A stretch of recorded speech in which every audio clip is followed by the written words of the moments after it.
السلام عليكم. النهارده ان شاء الله هنتكلم على اللود فلو اناليسيس. احنا عندنا كذا طريقه نعمل منهم لود فلو اناليسيس، بس احنا عندنا في المنهج طريقتين: الجاوس سيدل ميثود والنيوتن رافسون ميثود.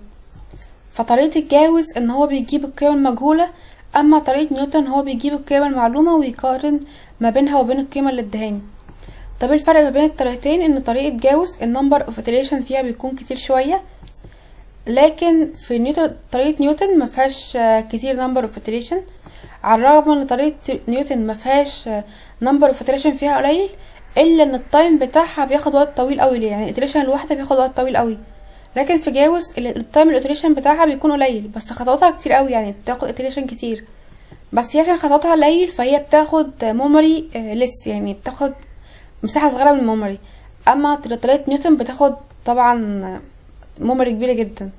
فاحنا عندنا 3 انواع من الباص: عندنا سلاك باص ولود باص وكنترول باص. السلاك باص بتعرف ان هو سلاك، والله يا اما يكتب لك عليه سلاك، يا اما هو هيديك قيمه الفي اللي هو الجهد والزاويه، زاويه الجهد بتاعته. واول لما يديك الفي والزاويه بتاعته، لو انت بتحل بطريقه جاوس يبقى انت تعرف ان انت لازم تجيب البي اللي هو الريال باور وتجيب الكيو اللي هي الاكتيف باور. طيب في اللود باص، اللود باص بنسميه البي كيو باص. ليه؟ عشان بيديك قيمة البي الريال باور وبيديك قيمة الرياكتيف باور، وانت مطلوب منك تروح تجيب الجهد والزاوية. طيب في الكنترول باص، الكنترول باص بنسميه البي في باص، لانه بيديك الريال باور وبيديك الجهد وانت محتاج تجيب الرياكتيف باور والزاوية. فاحنا عندنا القيم كلها، يعني عندنا بي وكيو والفي والزاوية، فاي قيمتين يدهم لك فانت محتاج تجيب القيم التانية. دول 4 حاجات اللي احنا بنشتغل عليهم. اداك مثلا لو هو بي في باص فهيديك البي والفي، وانت ساعتها محتاج تجيب الكيو والزاوية. لو هو في لو هو سلاك باص فهيديك الفي والزاوية وانت محتاج تجيب البي والكيو. وده اللي هيحصل في كل المسائل، يعني هتلاقي المسائل الاغلبية سلاك باص واحنا بنجيب البي والكيو. وبرضه هيكون فيها اللود باص قليل قوي لما بيجيب بي باص، وده البي في باص ده ليه طريقه حل مختلفه قوي شويه عن طريقه نيوتن. بس في جاوس يعني معظم الحل بيكون سهل. في حاجه بس عايزين نتكلم عليها هي اسمها لاين تشارجنج. ايه اللاين تشارجنج ديت؟ لما تسمعها في السؤال يقول لك نيجلكت لاين تشارجنج. والله احنا قلنا لما هو طلب هنا الواي ماتريكس، واحنا قلنا الواي ماتريكس بتساوي مقلوب المقاومه. هو بيقول لك انا عندي ما بين باص 1 2 مقاومه كذا، فانا ساعتها هروح اجيب الواي 1 2، هقوله ان هي بتساوي 1 على المقاومة ديت، 1 على زد 1 2. يبقى انا كده جبت 1 2، وهجيب ساعتها الواي 1 3 والواي 2 3. ولما نبص على الرسمة هتلاقي انت مش معاك واي 1 0 ومش معاك واي 2 0 ومش معاك واي 3 0، فهطول كنا نعوض عنهم بقيمة 0. بس طالما اداك لاين تشارجنج فساعتها قيمة الواي 1 0 هيبقى ليها قيمة، والواي 2 0 هيبقى ليها قيمة، والواي 3 0 هيبقى ليها قيمة. ايه هي قيمتهم؟ والله لو انا عايزه اجيب الواي 1 0 فهتجيب كل القيم اللي فيها كلمه واحد. انا عايزه اجيب الباص 1 0، فانا عندي ايه اللي فيها واحد؟ عندي 1 2 و1 3، فهقول له ان الواي 1 0 هتبقى عباره عن اللاين تشارجنج لباص 1 2 وباص 1 3. هجمع الاتنين دول مع بعض تبقى دي عباره عن الواي 1 0. طب لو عايزه اجيب اللاين تشارجنج لواي 2 0، فواي 2 0 هتبقى عباره عن اي حاجه فيها 2. فاحنا عندنا 1 2 وعندنا 2 3، يبقى عندنا اللاين تشارجنج لواي 2 0 تبقى عباره عن لاين تشارجنج يعني عاوزين نجيب واي 2 0 تبقى عباره عن لاين تشارجنج لقيمه واي 1 2 اللي هي تبقى عباره عن 3 جي زائد القيمه دي 2 جي. تعالوا نبص كده في الحل. اول حاجه راح اجيب لك قيمه الواي 1 0، راح اجمع لك واي 1 0، فراح اجمع اي حاجه فيها واحد اهيت، وجمع 1 و2 و1 و3، فجمع لك 3 زائد 25 من 1000، فهو جمع 3 زائد 25 من 1000، وهكذا هجيب واي 2 0 وواي 3 0 بس. وبعدين هشتغل مسألة عادي جدا اللي هي واي 1 2 وواي 1 3، ويجيب بقى العناصر الدايجونال ويعوض بيها في الماتريكس عادي جدا. نخش بقى على طريقة جاوس. قانون جاوس ان بيقولك انا انت عايز تجيب في، عايز تجيب جهد لاي حاجة، ولكن مثلا عايز تجيب جهد الفي 2 او في 3 ايا كان يعني، فمسمين الرقم اللي هنا دوت مسمينه اي، فقالك ان هو بيساوي 1 على واي اي يعني انا لو بجيب الاتنين فساعتها هيبقى اسمه واي واحد على واحد على واي اتنين مضروب في بي اي ناقص جي كيو اي على في اي كونجيجيت ناقص سميشن واي اي كي في اكس. تعالوا هنشوف الكلام ده معناه ايه لما نيجي نجرب يعني. فلو احنا عايزين مثلا نعوض عن في اي دي في اتنين، فتبقى واحد على واي اتنين ناقص بي اتنين ناقص جي كيو اتنين على في اتنين كونجيجيت ناقص ايه بقى؟ انا بجيب في اتنين فبثبت هنا عندي رقم اتنين وبثبت هنا عندي رقم اتنين. طب انا عندي تلاتة بس، يعني انا عندي واحد واتنين وتلاتة، وانا بجيب الاتنين فمرة باخد اتنين مع واحد ومرة باخد اتنين مع تلاتة، فبقول ناقص واي اتنين واحد، واخر حاجة انا تقطعها اللي هي الواحد بضرب في واحد. انا قلت مرة هناخد اتنين مع واحد ومرة اتنين مع تلاتة، فاقول تاني ناقص واي اتنين تلاتة، واخر حاجة انا تقطعها اللي هي الفي تلاتة، وهكذا. طب انا عايزة اجيب في تلاتة، فالفي تلاتة تبقى عبارة عن واحد على واي تلاتة في بي تلاتة ناقص جي كيو تلاتة على في تلاتة كونجيجيت. ايه الفي تلاتة كونجيجيت ديت؟ يعني انا لو عندي مثلا تلاتة زائد اربعة جي عايزة اجيب ليها كونجيجيت، فساعتها يبقى اسمها تلاتة ناقص اربعة جي. فالكونجيجيت ديت ان انت بتغير بس الاشارة اللي قدام الجي. طب انا بجيب في تلاتة، فيبقى اللي ثابت عندي تلاتة، وانا عندي كام بص؟ انا عندي تلاتة بص، يعني انا عندي واحد واتنين وتلاتة، فالتلاتة عندي ثابتة، فانا هاخد مرة تلاتة مع الواحد ومرة تلاتة مع اتنين، فانا هطرح واي تلاتة واحد ناقص واي تلاتة اتنين، واخر حاجة انا تقطعها اللي هي الواحد فبضرب في واحد، اخر حاجة انا تقطعها اللي هي الاتنين فبضرب في اتنين، فعشان كده طرحت جبت بقى واي واحد تلاتة بتساوي بي تلاتة ناقص جي كيو تلاتة على في تلاتة كونجيجيت ناقص واي تلاتة واحد في واحد ناقص واي تلاتة اتنين في اتنين. طب ديت الطريقة اللي احنا بنجيب بيها قانون الفي. قانون البي بقى، قانون البي عبارة عن ايه؟ قانون البي فهو بيبقى عبارة عن مثلا هو قالك عايزين بي واحد، فاحنا بنثبت الواحد معانا، فتاني مرة هناخده لو احنا عندنا تلاتة بص، فاحنا عندنا بص واحد وعندنا بص اتنين وعندنا بص تلاتة، ففي قانون الباور بناخد الواحد معانا، فبنقول اول حاجة هتبقى عبارة عن في اي ديت البص اللي انا بجيبه، اللي انا عايزة اجيب بيه واحد، يبقى انا بحط في واحد.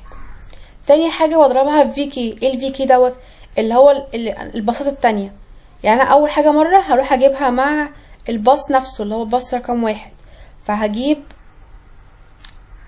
فهضربها في الفي واحد، عشان دي كده قيمة الفي كي اللي هو القيم دي كده عبارة عن الكي اللي هي قيمة الباص التانية. فانا اول حاجة باخد الفي واحد واضربها في واحد. انا دلوقتي بجيب واي واحد فبضربها في واي واحد في كوزين الزاوية ديت سيتا 11 ديت اللي هي سيتا واحد دي زاوية الواي واحد ناقص الزاوية اللي انا بجيبها اللي هي البي واحد، يعني ناقص سيتا واحد اللي هي عبارة عن زاوية اللي هي الواحد دي اللي هي زاوية الفي واحد دي. انا بعلمها يعني ان الواحد ديت هي الحاجة اللي انا بجيبها، يعني انا بجيب بي واحد تبقى ناقص سيتا واحد، لو بجيب بي اتنين تبقى ناقص سيتا اتنين، لو بجيب بي تلاتة تبقى ناقص سيتا تلاتة، بس السيتا دي اصلا بتاعة الفي واحد زائد الحاجة الزائد دي الحاجة التانية. مش احنا قلنا بنضرب في اي في كي، يعني لو القيمة هنا واحد والقيمة هنا اتنين فبنطرح الواحد اللي هي عبارة عن دي ونزود قيمة السيتا بتاعت الاتنين. فاحنا دلوقتي بتجيب في واحد فطرحت قيمة الواحد اللي هي الفي الاولانية وجمعت قيمة الفي الواحد التانية، ففي واحد في في واحد تربيع، وطبعا هنا سيتا واحد ناقص سيتا واحد زائد سيتا واحد هيروحوا مع بعض، فاحنا على طول بنكتب يعني سيتا 11 مع على طول، مش لازم نحط يعني عشان الباقيين هيطيروا مع بعض. طب احنا كده خلصنا واحد مع واحد، هتاخد بقى تاني هتبقى في واحد في اتنين، في واحد في اتنين، انا شغالة ايه واحد مع اتنين، فبقول له في واي واحد اتنين كوزين الزاوية سيتا واحد اتنين اللي هي بتاعت واي واحد اتنين ناقص سيتا واحد زائد سيتا اتنين، فسيتا واحد ديت بتاعت ده وسيتا اتنين بتاعت ده. كده خلصت ما بين واحد واتنين، هخش بقى على واي واحد تلاتة، تبقى نقول في واحد في تلاتة في واي واحد تلاتة كوزين الزاوية ما بين واحد وتلاتة ناقص السيتا الاولانية واحد زائد سيتا تلاتة. ولو لاحظتوا بنعوض هنا محطوط مقدار، فاحنا بنعوض هنا بالقيمة بتاعة المقدار دوت، يعني مش بنحط الزاوية، هو بيقولك هنا الماجنتيود بتاع واحد، يعني لو احنا عندنا قيمة في واحد مثلا بتساوي 45 زاوية 90، فانا بعوض بال45 ما بعوضش بال90. يبقى انا بجيب قيم ديت بجيبها قيمة وزاوية، بحيث ان انا بعوض هنا بقيمة القيمة بس، والفي برضو الواي واحد بعوض بالقيمة بس، هنا بعوض برضو بالقيمة بس، الحاجات ديت بعوض بالقيمة بس. هنا بقى دول زاويتهم، سيتا واحد دي زاوية ده، سيتا اتنين ديت بتساوي زاوية الفي واحد، سيتا تلاتة بتساوي زاوية الفي تلاتة. خلاص احنا عرفنا قانون البي، هنعرف بقى قوانين الكيو. طب احنا ليه عمالين نرص في قوانين وكده؟ مش احنا قلنا ان احنا عندنا 3 بس، عندنا 3 حاجات بنجيبهم، يا اما يديك البي والكيو، يا اما عاوزين نجيب لك الفي والزاويه، فدول الاربع حاجات اللي احنا بندور حواليهم. هيديك 2 منهم واحنا محتاجين نجيب ال2 التانيين، فاحنا محتاجين نعرف قانون البي وقانون الكيو وقانون الفي. مش هنعرف قانون الزاويه لان انت وبتطلع الفي بتجيب زاويتها، فانت معاك الفي، فتروح تحول بالاله الحاسبه الفي ديت قيمه ومقدار، فانت معاك الزاويه على طول. طالما معاك في يبقى انت معاك الزاويه. فاحنا عشان كده عرفنا قانون الفي وعرفنا قانون البي، هنعرف دلوقتي قانون الكيو. قانون الكيو نفس قانون البي بالظبط، بس الفرق ان هو بيحط لك سالب وبيقلب لك الكوساين ساين. فهنبص على قانون الكيو، بيقول لك ان هو لو احنا بنجيب كيو 2 فتبقى عباره عن في 2 في في 1. لو احنا كنا بنقول كده، لو احنا بنتعامل كانها باور، في 2 في في 1. فقانون الباور كنا بنضربها في كوساين، لا هنا بنضربها في ساين.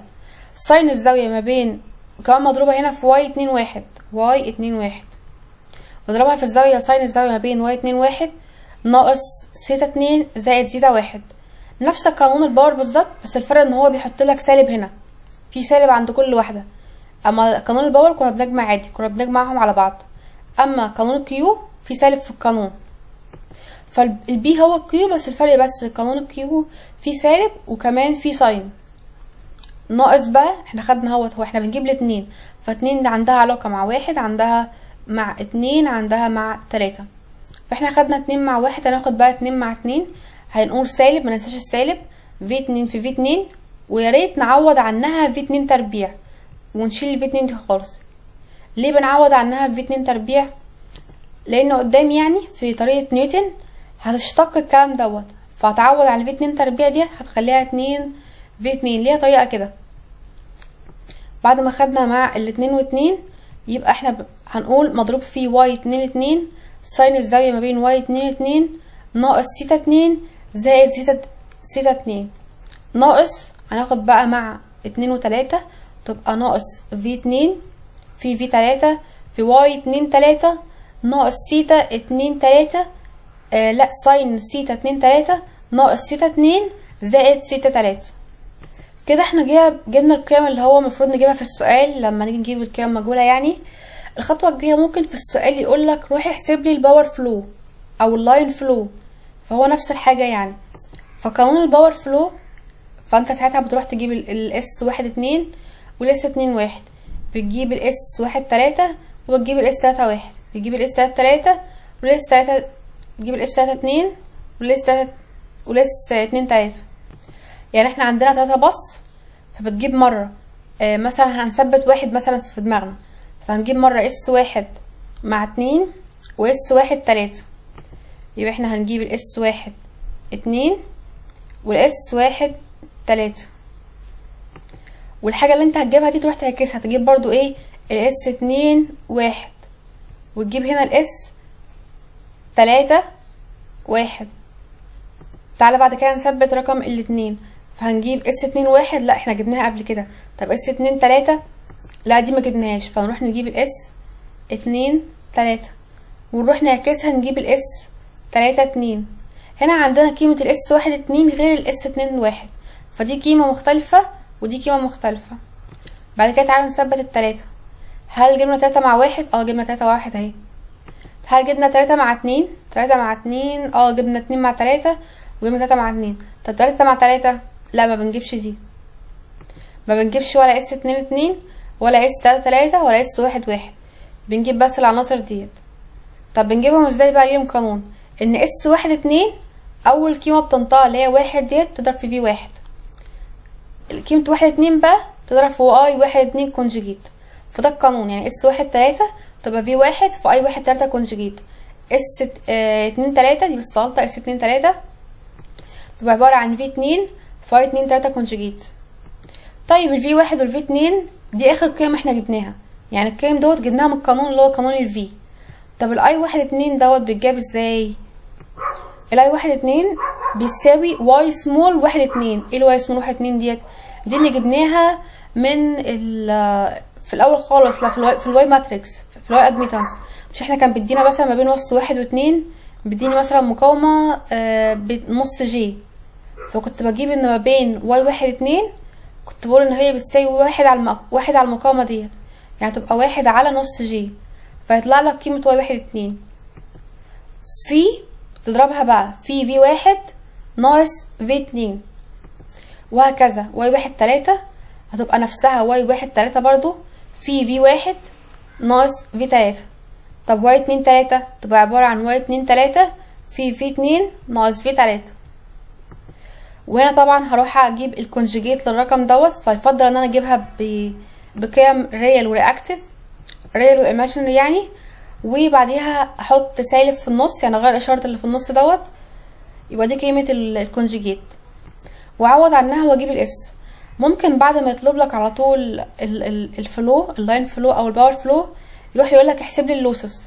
فقانون اللوسس طالما انت جبت اللاين فلو فوق، فاللوسس بقى بتاع كل لاين، يعني هو عاوز اللوسس بتاع لاين 1 2 واللوسس بتاع 1 3 واللوسس بتاع 2 3. ده لو احنا عندنا 3 بس، فساعتها اللوسس بتاع لاين 1 2 هتبقى عبارة عن اس 1 2 زائد اس 2 1. ايه الاس 1 2 دي اللي احنا جبناها فوق اهيت، والاس 2 1 جبناها فوق اهي. طب اللوسس بتاع لاين 1 3 تبقى عبارة عن اس 1 3 زائد اس 3 1. طب اللوسس بتاع اللاين 2 3، يعني 2 3 هو عايزين اللوسس بتاع اللاين ده هيبقى عبارة عن اس 2 3 كأني يبص من هنا زائد اس 3 2، وهكذا. واس 1 3 يبقى نرجع تاني، اس 1 3 دي عبارة عن ايه؟ تبقى عبارة عن اس 1 3 زائد اس 3 1. طب اللاين اللوسس ما بين اللاين 1 و2 ده تبقى عبارة عن اس 1 2 زائد اس 2 1. في قانون تاني للباور فلو والباور لوسس، بس القانون ده مش هنستخدمه يعني، بس انا بقوله يعني عشان لو شفته في المرجع او كده، ان الباور 1 2 ديت هي نفسها الاس 1 2، بس ليها قانون تاني بقى، ان هي بتساوي اول رقم اللي هو اللاين الاولاني دوت بتساوي سالب في تربيع في واي 1 2 اللي هو الرقمين دول مع بعض، كوزين الزاوية ما بين 1 و2 زائد بنضرب بقى الفي 1 في الفي 2 في واي 1 2 كوزين سيتا 1 2 ناقص سيتا 1 زائد سيتا 2.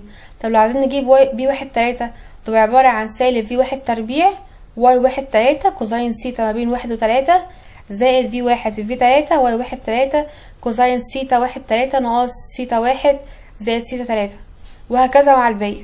فده قانون الباور فلو على طول، مش هتحتاج فيه تجيب مش هتحتاج تجيب فيه اللاين كارنت، بس هو اللي خلينا انت تقعد تحفظ القوانين دي كلها، يعني هتحفظ قانون واحد فهتفهم الباقي يعني. فعشان يعني مش كتر القوانين وخلاص، فاحنا نمشي على الطريقه ديت. حتى هو في السؤال مثلا لما يطلب اللاين كارنت يبقى انا معايا اللاين كارنت، لما يطلب اللاين فلو فهو معايا لاين فلو، معايا اللوسس معايا اللوسس، مش هجيب على طول الباور فلو. فطبعا اللوسس طبعا هتتحسب بالطريقه ديت، هتجمع بقى البي 1 2 زائد بي 2 1، ولو عايز تجيب اللوسس ل 1 3 تبقى عباره عن بي 1 3 زائد بي 3 1.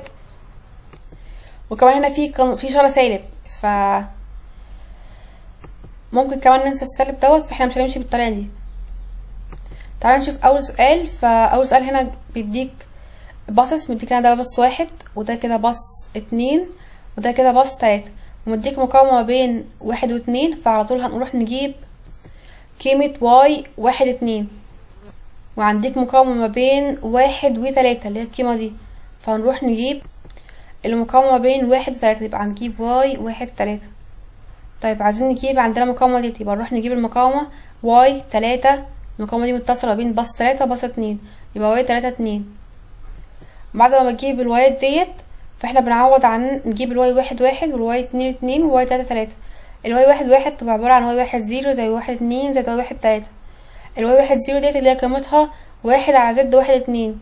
طيب قيمه الواي واي 1 2 مش معانا، واي 1 2 لا واي 1 2 معانا، الواي 1 0 هي اللي مش معانا، يعني الواحد مفيش في بينها مقاومه ما بين الباص 0، مفيش مقاومه بينها بالارضي، زائد واي 1 3، فمعانا ديت هنعوض بقيمهم عادي ونجيب برضو قيم الواي 2 والواي 3.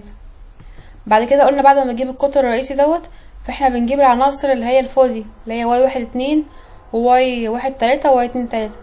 فواي 1 2 هتكون نفسها واي 2 1 بتساوي سالب واي 1 2 اللي هي سالب 1 على زد 1 2. هيطلع لك القيمة دي.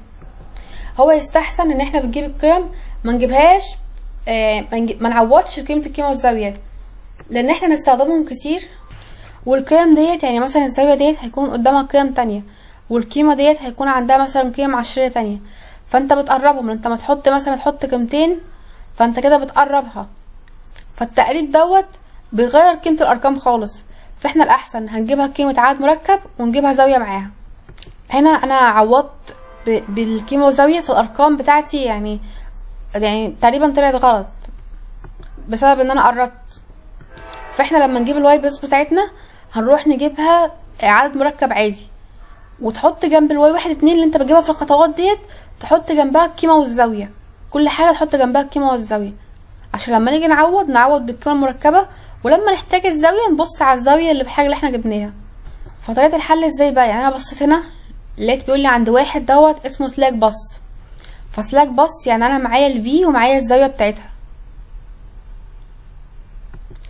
هو لو ما ادكش قيمتها فانت بتفرض قيمتها ان هي مثلا 1.5 زاوية 0. تاني باص اللي هو باص 2 مديك قيمة الباور ومديك قيمة الكيو، يبقى ده باص بكيو. فانا محتاجة هنا اروح اجيب الفي والزاوية للباص 2 دوت، يبقى انا محتاجة اجيب هنا في 2، وطالما انا جبت في 2 يبقى انا جبت الزاوية بتاعتها على طول يعني. وفي باص 3 برضو مديك البي والكيو، فاحنا محتاجين في الباص 3 نجيب برضو الفي 3، وطالما جبنا الفي 3 يبقى احنا جبنا الزاوية بتاعتها. يبقى احنا محتاجين نجيب الفي 2 ومحتاجين نجيب الفي 3. وفي السلاك باص فاحنا محتاجين نجيب، عشان هو مدينا في وزاوية، فاحنا محتاجين نجيب البي والكيو للسلاك باص. فعشان احنا بنحل بطريقة جاوس فاحنا هنحط، فانا بعمل 2 iteration، في ناس بتعمل 3 في ناس بتعمل 4، فهو يعني اقل حاجة نعملها اللي هي 2 iteration، ممكن تزود عادي.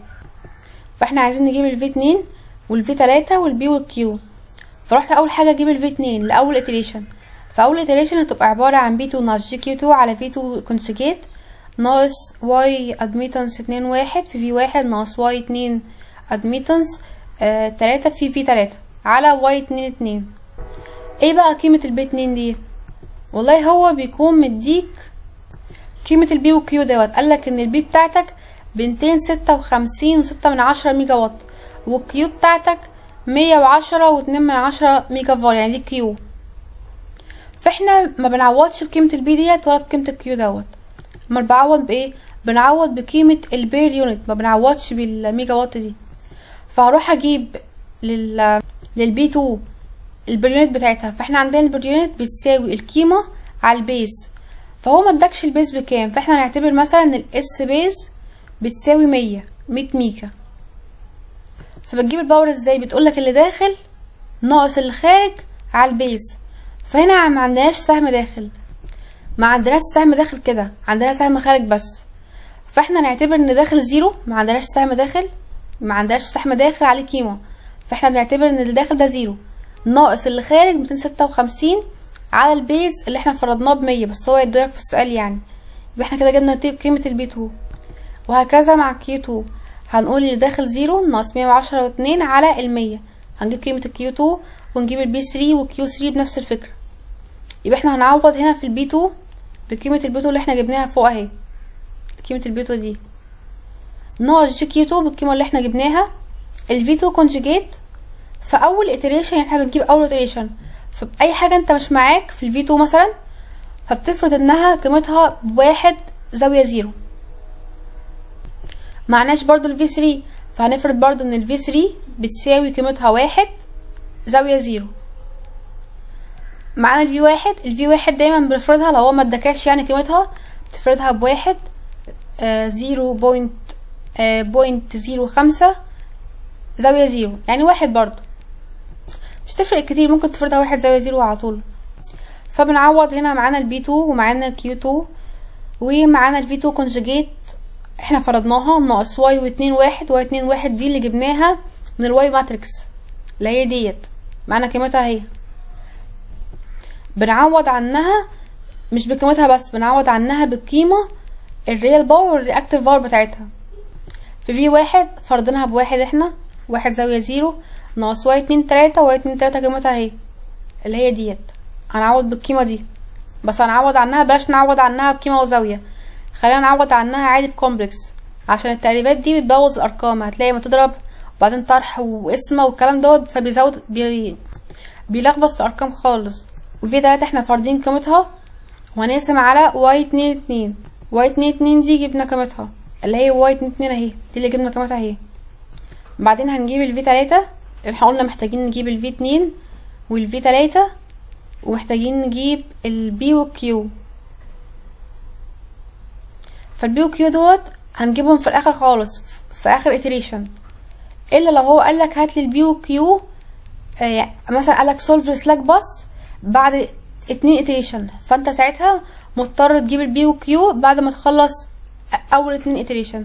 غير كده احنا بنجيبهم في الاخر خالص بعد ما نخلص كل iteration بتاعتنا. فبعد كده هنجيب الفي تلاتة الiteration واحد، هتبقى بي تلاتة ناقص جي كيو تلاتة على في تلاتة كونجيجيت ناقص واي تلاتة واحد في في واحد ناقص واي تلاتة اتنين في في اتنين، بناخدها مرة مع الباص واحد ومرة مع الباص اتنين على واي تلاتة تلاتة اللي انا بجيب منها. بس هتعوض كل واحدة بقيمتها ودي بقيمتها. في iteration اتنين بقى هيبقى نفس القانون، بس الفرق بقى ان احنا جبنا قيمة في اتنين لiteration واحد، وهنعوض بقيمة في تلاتة لiteration واحد اللي احنا جبناها دي.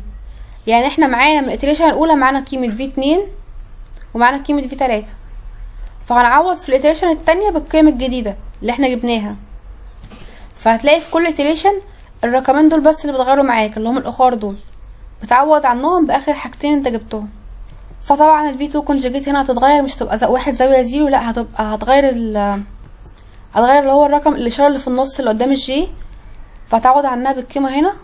والفي واحد برضه هتعوض عنها، احنا ما جبناش في واحد، لا فتبقى قيمتها واحد ثابتة واحد زاوية زيرو. ومعانا قيمة الواي اتنين تلاتة، والفي تلاتة احنا لسه جايبينها اللي هي قيمة اخر iteration دي الفي تلاتة.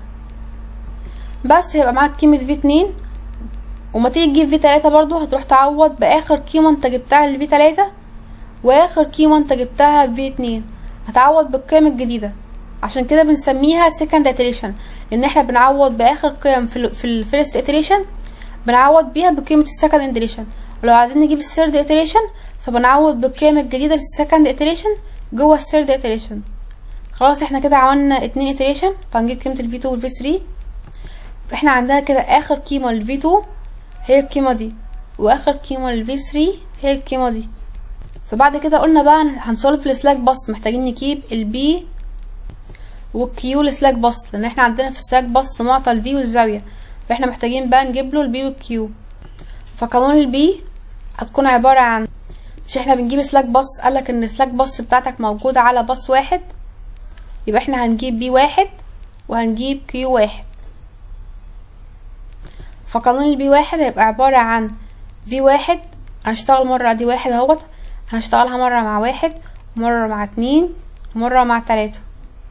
فالبي واحد هتبقى عبارة عن في واحد في في واحد في واي واحد واحد كوزين سيتا واحد واحد ناقص سيتا واحد زائد سيتا واحد، فديت هتروحوا مع بعض، زائد هنشتغل مرة الواحد مع الاتنين، فهيبقى زائد في واحد في واحد في اتنين في واي واحد اتنين كوساين سيتا ما بين واحد واتنين ناقص سيتا واحد زائد سيتا اتنين.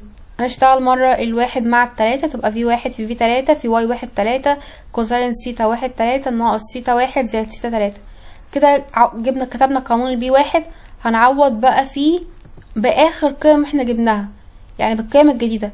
يعني في واحد ما عندناش قيمة جديدة اللي هي اول قيمة بتاعته، واي واحد واحد برضه اول قيمة بتاعته، سيتا واحد واحد دي قيمة زاوية واي واحد واحد، يعني احنا لما جبنا واي واحد واحد كان طلع قيمة وزاوية، فهنعوض بالزاوية دي.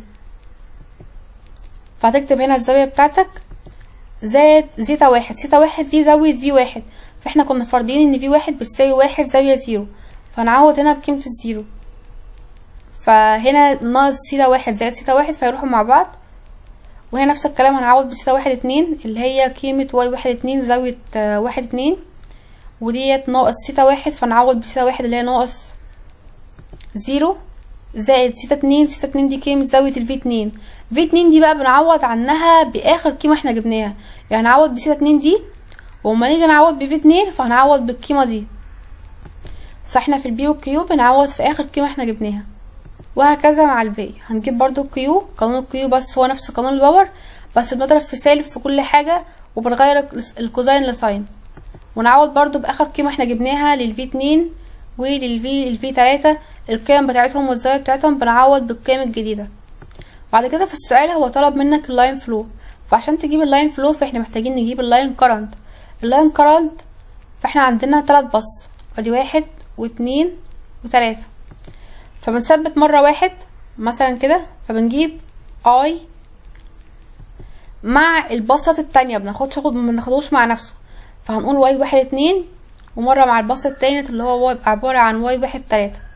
تعالوا نثبت مثلا رقم 2 فمش هناخده مع نفسه، فيبقى عندنا واي 2 1 واي 2 3، فهنعوض هنا واي، هنجيب واي اي 2 1 وهنجيب اي 2 3، وبعدين جبنا 1 3 فلازم نجيب 3 1، يبقى هنجيب هنا برضو 3 1. طالما جبنا 2 3 يبقى لازم نجيب 3 2، فهيطلع معاك 6 قيم. فاحنا عندنا 3 بص فلازم يطلع معاك 6 قيم، ادي 1 2 3 4 5 6. فهتجيب بقى قيمة اي 1 2 واي 1 3 وهكذا. قانونهم ايه بقى؟ قانونهم واي 1 2 في في 1 ناقص في 2. طب اي 2 1 اي 2 1 بتساوي سالب اي 1 2، يعني انت مش محتاج تعوض بقيمة الواي 2 1 لان واي 2 1 اصلا هي نفسها واي 1 2 في 2 ناقص في 1، فالسالب جه من الحتة ديت، ان احنا في الاي 1 2 بنطرح في 1 ناقص في 2، اما في الاي 2 1 بنطرح في 2 ناقص في 1، فالسالب جه من الحتة ديت، فعشان كده بنقول ان اي 2 1 بتساوي سالب اي 1 2. وفي طريقة مينفعش بعد ما تجيب القيمة تجيبها قيمة وزاوية تروح ضربها في سالب، لا غلط. لما تعوض بالآلة كده يقولك ده ايرور، فالاحسن انت تجيبها قيمة كومبلكس ونعوض بالقيمة الكومبلكس. قلنا عشان الكومبلكس دوت ما بيطلعش فيه ارقام كتير، لا بيطلع لك قيمة وريال باور واكتف باور، ريال باور وايماجينري، يعني قيمة ريال وقيمة ايماجينري. فاحنا هنجيب 3 قيمة بس وهنضربهم في سالب لما نجيب القيمة الكومبلكس. فدي جبنا واي 1 2، هنجيب بقى واي 1 3 تبقى عبارة عن اي 1 3 تبقى عبارة عن واي 1 3 في 1 ناقص في 3. ساعتها هنروح نجيب الاي 3 1 نضربهم في سالب، وطالما جبنا الواحد 3 فنروح بعد كده نجيب الاي 2 3. اي 2 3 تبقى عبارة عن واي 2 3 في 2 ناقص في 3. هنجيب بس القيم ديت وبعدين نعكس نضربها في سالب فنجيب اي 3 2. نجيب بقى لنفس القيم اللي هي ال6 قيم ديت نجيب لهم اس، فيبقى اس 1 2 تبقى في 1 في اي 1 2 كونجيجيت، اس 1 2 1 تبقى في 2 في اي 2 1 2 1 كونجيجيت، اس 2 3 تبقى في 2 في اي 2 3 كونجيجيت، اس 3 1 تبقى في 3 في اي 3 2 كونجيجيت، ونجيب قيمهم بس وخلاص. بقى خلاص بقى يطلب لك برضو كان يطلب اللاين لوسز، فتقول ان اس 3 1 تبقى اس 1 2 زائد اس 2 1، الاس لاين 1 3 تبقى عبارة عن اس لللاين 1 3 زائد اس لللاين 3 1 بس، وتجيب له كمان اللاين بتاع 2 3. كده بس كده خلصنا مسألة جاوز. هناخد برضو مسألة تانية عليها، لا هناخد مسألتين عليها بس في فيديو تاني كان ليهم فيه حتة افكار كده شوية. بس كده هحط لكم لينك الداتا في الوصف، اتمنى تكونوا استفدتوا.